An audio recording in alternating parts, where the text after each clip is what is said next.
All right, Numbers 35. Let's look, begin in verse 16. And if he smite him with an instrument of iron so that he die, he's a murderer.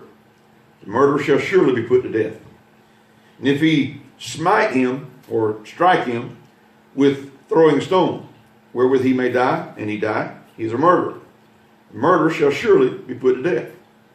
Or if he smite him with an hand weapon of wood, wherewith, like a club, he may die, and he die, he is a murderer. The murderer shall surely be put to death. The revenger of blood himself, or the revenger of blood himself, shall slay the murderer.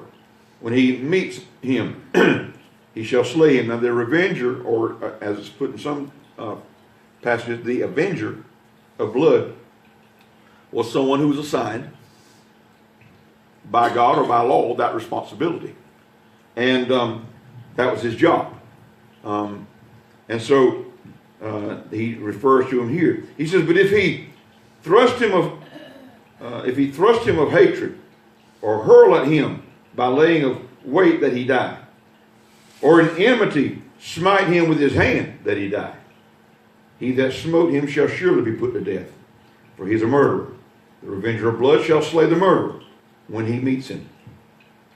And if he thrust him suddenly, without enmity, or have cast upon him anything without laying of weight, or with any stone wherewith a man may die, seeing him not, cast it upon him that he die, and he was not his enemy, neither sought his harm, then the congregation shall judge between the slayer and the revenger of blood according to these judgments. Now,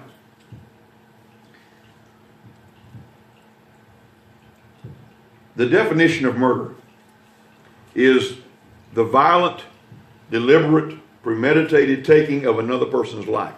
Notice that passage in Deuteronomy. Now, there were no such thing as guns back then, firearms. There weren't such thing as guns. In that passage alone lets you know you don't have to have a gun to kill someone. Huh? In Deuteronomy. I'm sorry, Numbers. I don't know why I want to go Deuteronomy so bad. In Numbers, thank you. Numbers 35. And it may be Deuteronomy. I don't know. I don't think it is, but I know it's here in Numbers. And but it lists several things. If he uses a rod of iron, if he uses a rock, if he uses a club. So the silliness of some of these anti-gun proponents. Now, you know, I understand that we need training in firearms, that we need to be trained, and we need, you know, I came up hunting. So I was instructed as to how to handle firearms safely around people. You know, and they need to be handled safe. Firearms are not just for murder, but they are for protection and self-preservation.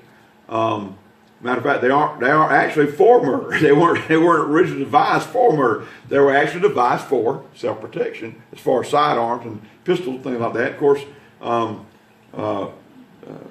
actually muskets and rifles and shotgun things like that, they were developed more for hunting.